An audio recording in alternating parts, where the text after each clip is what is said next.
அஸ்ஸலாமு அலைக்கும் வரஹ்மத்துல்லாஹி வபரகாத்துஹு. அனஸ் ரலியல்லாஹு அன்ஹு அவர்கள் அறிவிக்கின்றார்கள், ஒரு ஜனாசாவில் கலந்து கொண்ட நபி தோழர்கள் இறந்தவரை பற்றி நல்ல விதமாக புகழ்ந்தார்கள். அப்போது நபிகள் நாயகம் ஸல்லல்லாஹு அலைஹி வஸல்லம் அவர்கள் அவசியமாகிவிட்டது என்று கூறினார்கள். பின்பு மற்றொரு ஜனாசாவின் அருகில் நபி தோழர்கள் சென்றார்கள். அதனை இழிவாக பேசினார்கள்.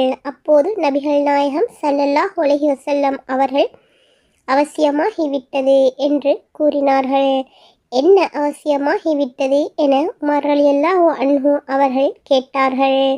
அந்த ஜனாசாவை குறித்து புகழ்ந்து நல்லதை பேசினீர்கள், அவருக்கு சொர்க்கம் அவசியமாகிவிட்டது.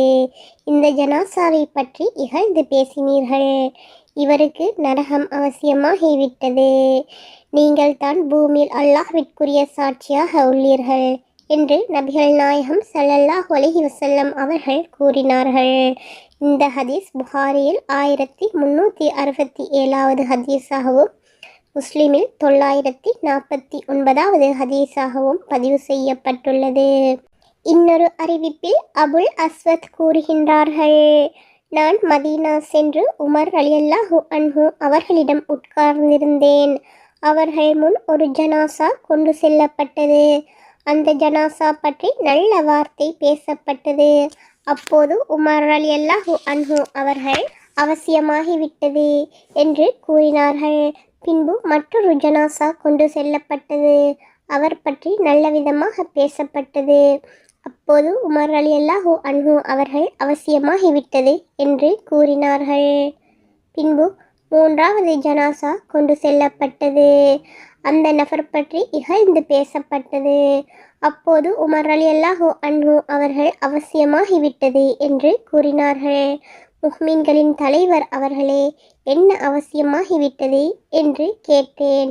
அப்போது அவர்கள், நபிகள் நாயகம் ஸல்லல்லாஹு அலைஹி வஸல்லம் அவர்கள் கூறியது போலவே நானும் கூறினேன்.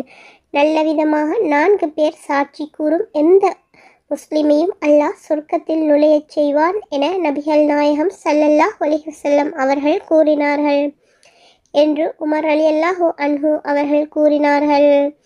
3 பேர் கூறினால் என்று நாங்கள் கேட்டோம். அதற்கு அவர்கள் 3 பேர் கூறினாலும் தான் என நபிகள் நாயகம் ஸல்லல்லாஹு அலைஹி வஸல்லம் அவர்கள் கூறினார்கள். உமர் ரலியல்லாஹு அன்ஹு அவர்கள் கூறினார்கள், 2 பேர் கூறினால் என்று கேட்டோம். 2 பேர் கூறினாலும் தான் என நபிகள் நாயகம் ஸல்லல்லாஹு அலைஹி வஸல்லம் அவர்கள் கூறினார்கள் என்று உமர் ரலியல்லாஹு அன்ஹு அவர்கள் கூறினார்கள். பின்பு ஒருவர் கூறினாலுமா என்று நாங்கள் கேட்கவில்லை என்று இந்த ஹதீஸில் கூறப்பட்டுள்ளது. இந்த ஹதீஸ் புகாரில் 1368வது ஹதீஸாக பதிவு செய்யப்பட்டுள்ளது. இதிலிருந்து நாம் எதை விளங்கிக் கொள்ள முடிகின்றது? ஒரு ஜனாசாவை பற்றி நாம் நல்ல விதமாக பேசினால் அல்லாஹ் அவர்களுக்கு சொர்க்கத்தை கொடுக்கின்றான் என்பதனை புரிந்து கொள்ள முடிகின்றது. எனவே நாமும் ஜனாசாக்களை பற்றி நல்ல விடயங்களையே கதைப்போம். இன்ஷா அல்லாஹ். அஸ்ஸலாமு அலைக்கும் வரஹ்மத்துல்லாஹி வபரகாத்துஹு.